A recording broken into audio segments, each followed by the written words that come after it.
হয়ে যায়। আমরা তো আপন হয়েছি মেম্বারের, আপন হয়েছি প্রধানের, আপন হয়েছি এমএলএর, আপন হয়েছি ডাক্তারের, আপন হয়েছি মাস্টারের, আপন হয়েছি বন্ধু বান্ধবের। ডাকলেই সঙ্গে সঙ্গে তারে ডাকে সাড়া দিই।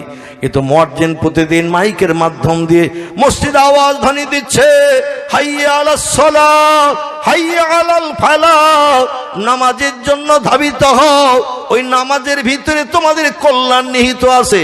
মুসলিম শরীফের প্রথম হাদিস, আল্লাহ নবী বলছেন, আল্লাহর যদি দর্শন করতে চাও নামাজের মাধ্যমে দাঁড়িয়ে যাও। আল্লাহ নামাজীদের সঙ্গে দিদার নসিব করেন। জোরে বলুন একটু সুবহানাল্লাহ। কিন্তু আজকের নামাজ আমাদের নাই নাই নাই। মুয়াজ্জিন আজান দেয়, একাই মুয়াজ্জিন, একাই ইমাম, একাই মুক্তাদি। ঠিক বললো না ভুল বললাম? মাসটা যদি আবার পৌষ মাস আর মাঘ মাসের কনকনে শীত হয়, পরীক্ষা হবে ফাইনাল। ফজর ফজর পৌষ মাস আর মাঘ মাসের কনকনে শীত যদি হয়, মুয়াজ্জিন সাকা একাই ইমাম, একাই মুক্তাদি, একাই মুয়াজ্জিন। মুসল্লি আর ডবল পাওয়া যাবে না। ও শুধু ঘড়ির দিকে তাকাবে, আর 5 মিনিট বাকি, এবার দেরি করলো তো আমারও নামাজ যাবে। শেষ পর্যন্ত নিজেই একাই একাই নামাজ আদায় করে। আজকের মুসলমানেরা নামাজ থেকে অনেক অবহেলিত হয়ে গেছে। এজন্য আল্লাহ দিদার থেকে মুসলমানেরা বঞ্চিত হয়ে গেছে। জোরে বলুন একটু নাউজুবিল্লাহ। মনসুর হাল্লাজ ধরপড় করে গাছতলায় ঠেলে উঠলেন। আমার মাহবুদের চেহারা দর্শন হলো, আর মাহবুদের তরফ থেকে আওয়াজ আসলো, আনাল হক। কি নাম? আনাল হক। আমি তোমার সত্য খোদা, আমি তোমার সত্য প্রভু। মনসুর হাল্লাজ বলল, জীবন আমার ধন্য হয়েছে। আপনারা দেখছেন ইসলামের আলোয় আছি ইসলামিক চ্যানেল। তোমার সত্য প্রভু। অতএব যতদিন বাঁচবো রাস্তাঘাটে চলবো, আর ওই শুধু আল্লাহর কথাটাই বলবো, আনাল হক, আনাল হক, আনাল হক, আনাল হক। আল্লাহ যেটা বলেছেন আমি সেইটা রাস্তাঘাটে পথে চলবার আল্লাহর নামে তসবিহটা পাঠ করব। জোরে বলুন একটু সুবহান। রাস্তাঘাটে পথে মনসুর হাল্লাজ চলে আর বলে, আনাল হক, আনাল হক। দেশের আলেম ওলামা মুফতিকারীরা বলল, ও বাদশা মনসুর, তোমার রাজ্যে একজন ফকির পাগল দরবেশ, নাম তার মনসুর হাল্লাজ। সে নিজেই খোদায় দাবি করেছে, ফেরাউনের মতো, হামানের মতো, কারুনের মতো, সাদ্দাদের মতো, বাদশা বক্তে নাসারের মতো। ও বলছে, আমি খোদা, আমি খোদা, আমি প্রভু, আমি প্রভু। ও বাদশা মনসুর, যত দিন যাবে মানুষ কিন্তু বিভ্রান্ত হয়ে যাবে। আর কেউ যদি ওনাকে একবার খোদা বলে মেনে নিয়ে নেয়, আন্তা রব্বি লা শাক্কা ফিহে, কেউ যদি ওনার কথা স্বীকৃতি দিয়ে বলে আপনি প্রভু, সন্দেহ নাই। উনি তো বেঈমান হয়েছেন মনসুর হাল্লাজ। খোদায় দাবি করা মানে সে তো বেঈমান। আর যে লোকটি ওনার দাবিটাকে বাস্তবে রূপদান করে সত্যতা স্বীকার করবে, সেও তো বেঈমান হয়ে যাবে। আর বেঈমানের ঠিকানা কোথায়? কথা বলেন। বেঈমানের ঠিকানা হলো জাহান্নাম। ইন্নাল্লাযীনা কাফারু ওয়া কাযযাবু বিআয়াতিনা উলাইকা আসহাবুন নারি হুম ফিহা খালিদুন। জোরে বলুন একটু আল্লাহু আকবার। আল্লাহ বলেন, আমাকে যারা স্রষ্টা বলে মান্যতা দিল না, আমার আসমানি কিতাবের কথা যারা বিশ্বাস করলো না, ও কাযযাবু বিআয়াতিনা, আমার আসমানি কিতাবের কথা যারা বিশ্বাস করলো না, উলাইকা আসহাবুন নার, এরা হবে জাহান্নামের অধিবাসী। অহুম ফিহা খালিদুন, আর যুগ যুগ ধরে জাহান্নামের রণাল অগ্নিকুণ্ডের ভিতরে তাদের দগ্ধ করা হবে। লা ইয়ামুতু ওয়া লা ইয়াখরুজু ফিহা, জাহান্নামীদের আগুনে পুড়ে কোনোদিন মরণ হবে না। কোনো বন্ধু কোনোদিন বাইরে বার করে তারে স্বস্তিও দিতে আসবে না। যুগ যুগ ধরে পুড়তে থাকবে। এরা হলো খোদা অবিশ্বাসী, এদের ঠিকানা হবে জাহান্নাম। এজন্য এলাকার আলেম মুফতি হাফেজ কাজীরা বলল, বাদশা মনসুর, তোমার রাজ্যে একজন ব্যক্তি পাগল পারা হয়ে গেছে। একা পাগল হয়েছে হোক, আপত্তি নাই। অনেক মানুষের ব্রেন মগজ ল্যাপসে হয়ে যায়। দুশ্চিন্তাগ্রস্তে অনেক মানুষ ম্যাড হয়, পাগল হয়। কিন্তু ও সর্বনাশ করছে দেশের জনগণকে। রাস্তাঘাটে পথে ঘুরছে আর বলছে, আনাল হক, আনাল হক, আমি সত্য খোদা, আমি সত্য প্রভু। জনগণ যদি একবার বিশ্বাস করে নেয় তারও ইমান যাবে। ওর তো ইমান চলে গেছে।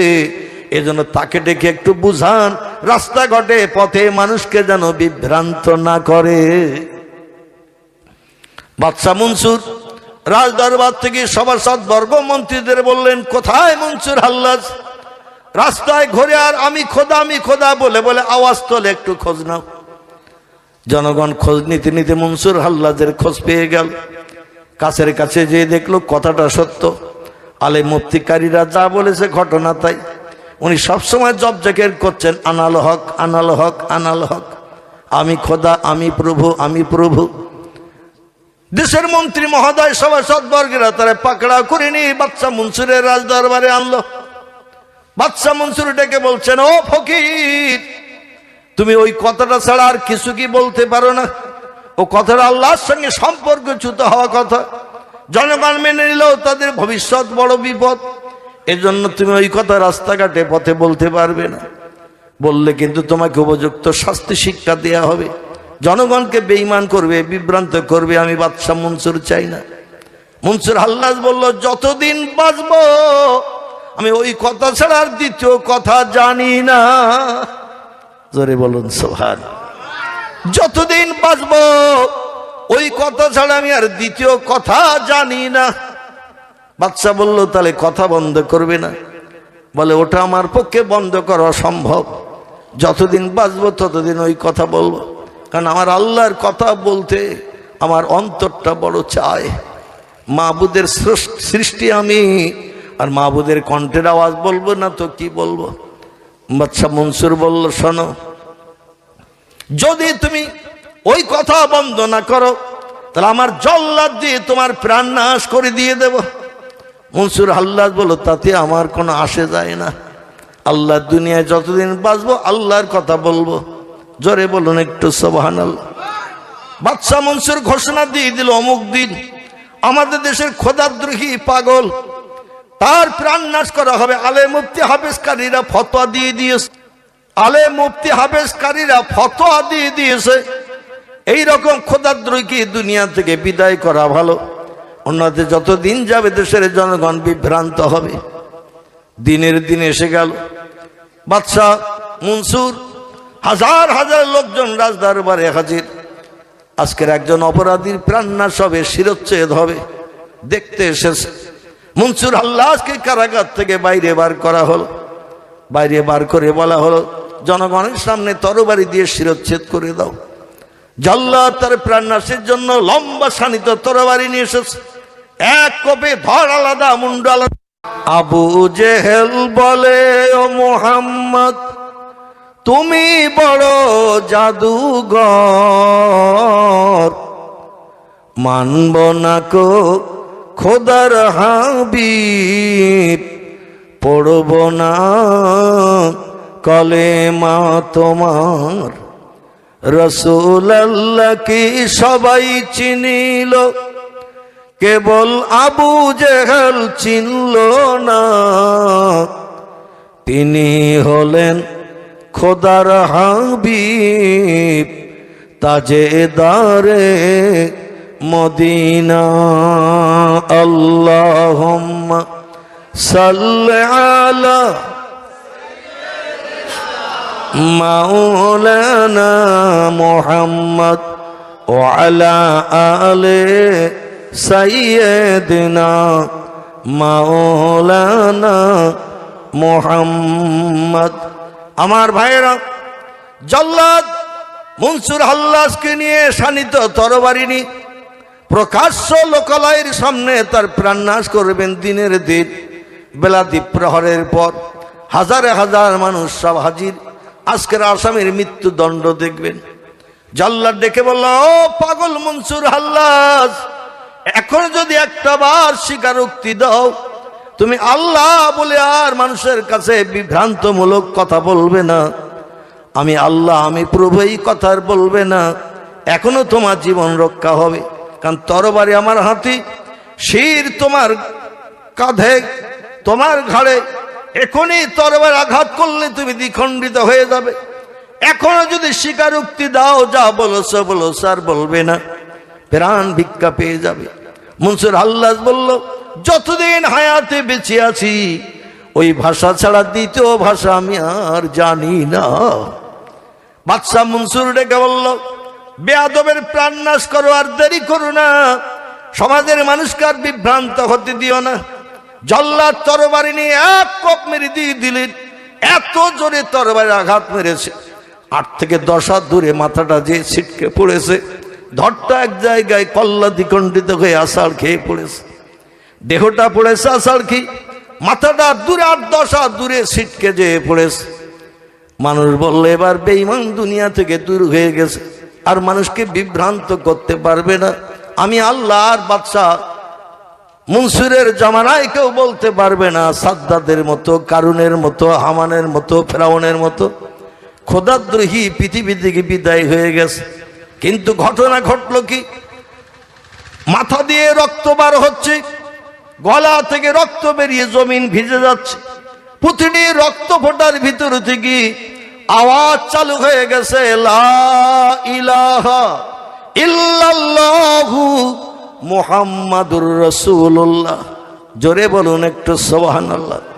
কাটা মাথা দিয়ে আওয়াজ চালু হচ্ছে, লা ইলাহা ইল্লাল্লাহু মুহাম্মাদুর রাসূলুল্লাহ। আল্লাহর নবী 1500 বছর আগে মুসলিম শরীফের ভিতরে হাদিসটি লিপিবদ্ধ হয়েছে। হযরত ওসমান রাদিয়াল্লাহু থেকে হাদিসটি বর্ণিত।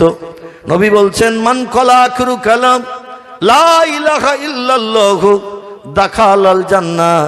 যে লোকটির জীবনের শেষ কথা হবে, এক আল্লাহ ছাড়া অন্য কোনো প্রভু নাই, মুহাম্মদ রাসূলুল্লাহ সর্বকালের শ্রেষ্ঠ নেতা, তার মরণটা জান্নাতি মরণ হিসাবে বিবেচিত হলো।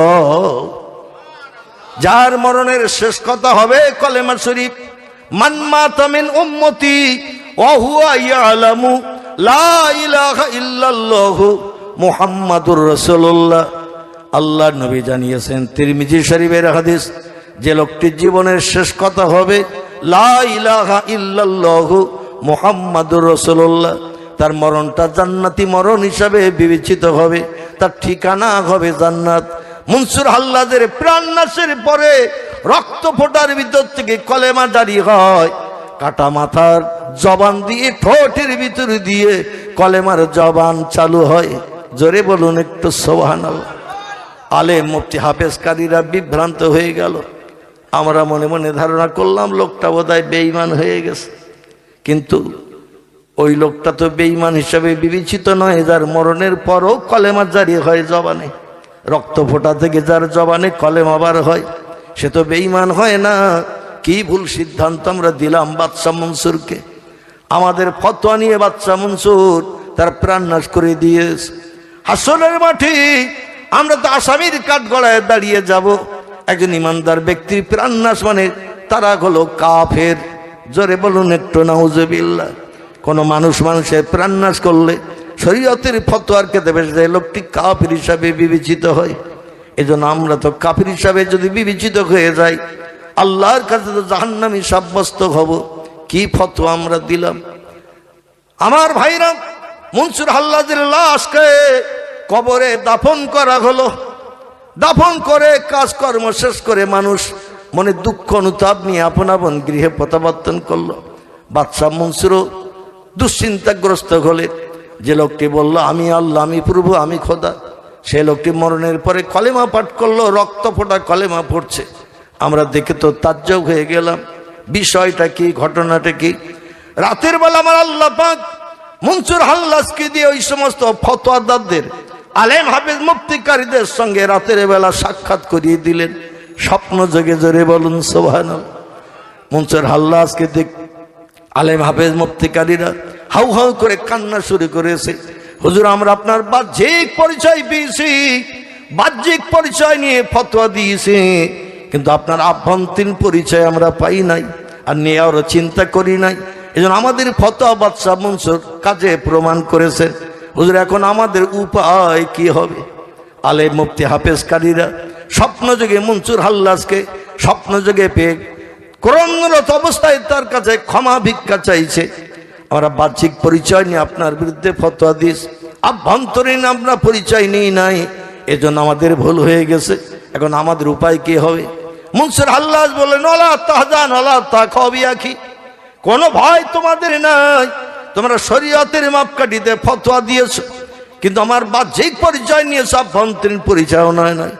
আমি যে আনাল হক বলতাম, আসলে ওটা কুফরি কালামের চিন্তা নিয়ে আমি করতাম না, পড়তাম না। আসলে আমি রাতের বেলা মাহবুদের চেহারা দর্শন করে কে তিনি পরিচয় জানতেছে, তার কাছ থেকে ওই তথ্যটা আমি পেয়েছিলাম।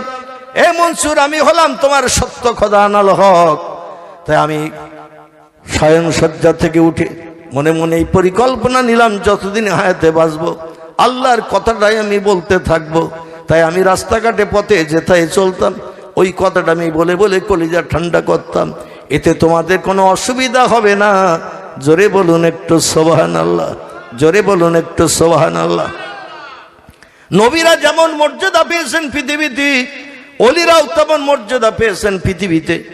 পয়গম্বর মাহবুদকে দেখেছেন। আল্লাহর কিছু অলি বান্দা যারা আল্লাহর সঙ্গে সম্পর্ক গাঢ়তর করেছেন, তারাও মাহবুদকে দিকে জীবন ধন্য করেছেন। তার ইতিহাস আমরা আলগা করলে নজির খুঁজে পাই, কিন্তু আমরা হাজার চেষ্টা করলেও 60, 65, 70 বছর হায়াতে বেঁচে থাকা সত্ত্বেও আমরা কোনোদিনকে আল্লাহ দেখার জন্য কোনোদিনকে চিন্তা ভাবনা নিয়েছি। আর আল্লাহকে দেখতে গেলে যে আমল করতে হবে, সে আমলের ধারে পাশে আমরা কোনোদিনকে গিয়েছি। যারা বেশি বেশি আমল করেছে পৃথিবীতে, তারা নজির সৃষ্টি করেছেন। আমাদের কলকাতার মানিকতলায় আল্লাহর একজন প্রেমিক বান্দা কবরস্থ হয়ে রয়েছে। লোকটির নাম সুফি ফতে আলী ঐসি রহমাতুল্লাহ আলাইহি। কি নাম বললাম? সুফি ফতে আলী ঐসি, যিনি ফুরফুরার পীর সাহেব কেবলার পীর সাহেব ছিলেন। ফুরফুরার পীর দাদা হুজুর আবু বকর সিদ্দিক আল কুরাইশির পীর সাহেব ছিলেন যিনি, তার নাম সুফি ফতে আলী ঐসি। আমার ভাইরা, তিনি নজির দেখিয়েছেন। 18 জন ইংরেজ পুলিশ কলকাতা ধর্মতলার 5 রাস্তার মোড়ে AK-47 মেড ইন ইংল্যান্ড গাদা বন্দুক নিয়ে তার সামনে ধরে বলে, ফকির, গত 2 দিন ধরে তোমার নিষেধ করেছি বিকালবেলা এখানে এসে যেন বক বক করবে না, কারণ অফিস আদালত ছুটি হয়। লোকজন সব অফিস আদালত থেকে এই 5 রাস্তার মোড়ে আসে। এখান থেকে যার সেই রুটের গাড়ি ধরে আপন আপন গৃহে চলে যায়। আর তুমি বিকালবেলা এখানে এসে কি ফার্সি ভাষায় বক্তব্য রাখো? উনি ফার্সি ভাষার বিখ্যাত কবি ছিলেন এবং ফার্সি ভাষার বিখ্যাত পণ্ডিত ছিলেন এই সুফি ফতে আলী ঐসি। সে যুগে আমাদের স্কুলেও পড়ানো হতো ফার্সি ভাষা, স্কুলে পড়ানো হতো, এখন আর হয় না। যাই হোক, উনি বক্তব্য রাখতেন, আর ওনার বক্তব্যের ভিতরে ছিল চম্বকের কানেকশন। চম্বক বোঝেন? লোহার পাশে চম্বক ধরলে চম্বক যেমন লোহাটা কাট করে টেনে নিয়ে বন্ধুত্ব করে, আল্লাহর ওলিদের কথার ভিতরে ছিল চম্বকের কানেকশন।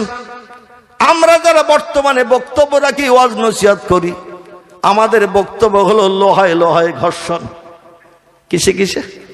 লোহায় লোহায় ঘর্ষণ। আমাদের বক্তব্যের ভিতরে চম্বকের কানেকশন নাই, যার কারণে মানুষের হৃদয় আকৃষ্ট করে না। ওলিদের কথার ভিতরে ছিল চম্বকের কানেকশন। কারণ দিনের ভিতরে 100 কথা বলি, 98টা মিথ্যার সংযোগ ঢোকে। যে লোকটি মোবাইল ব্যবহার করে, দিনের ভিতরে 2-10টা মিথ্যা কথা তার জবান দিয়ে এমনি বেরিয়ে পড়ে। ঠিক বললাম না ভুল বললাম? মোবাইল মেশিন যেমন উপকার করে, আমি তো মনে মনে চিন্তা ভাবনা করি তার থেকে বেশি অপকারের কাজে ব্যবহার হয়। এই মিন্টু আসিস কোথায়? বলে, আসি আমি মাঠে। দেখা যাচ্ছে বাড়িতে পান্তা খাচ্ছে। এই পিন্টু আসিস কোথায়? বলে, আসি আমি জল করে। দেখা যাচ্ছে ভবানীপুরের বাজারে তাস খেলা করতেছে। অধিকাংশ সময় মোবাইলের মাধ্যম দিয়ে মিথ্যা কথা বলা হয়। আল্লাহ নবী বলছেন, আল কাযবু উম্মুজ জুনুব, দোয়া দাবি কোনোদিন কবুল হয় না।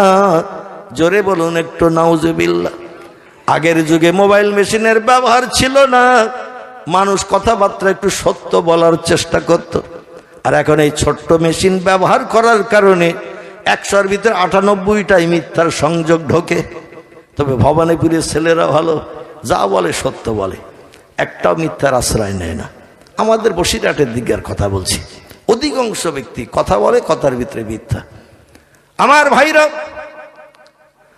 আল্লাহর মহানবী, নাম তার সুফি ফতে আলী ঐসি, উনি বিকালবেলা জনগণকে দিনী উপদেশ দেওয়ার জন্য, জনগণকে আল্লাহর সঙ্গে সম্পর্ক গাঢ়তর করার জন্য ধর্মতলার 5 রাস্তার মোড়ে যে বিকালবেলা বক্তব্য রাখতে, আর মানুষ ওনার বক্তব্য শুনে আরব্য রজনীর মতো কলিজা ঠান্ডা করত।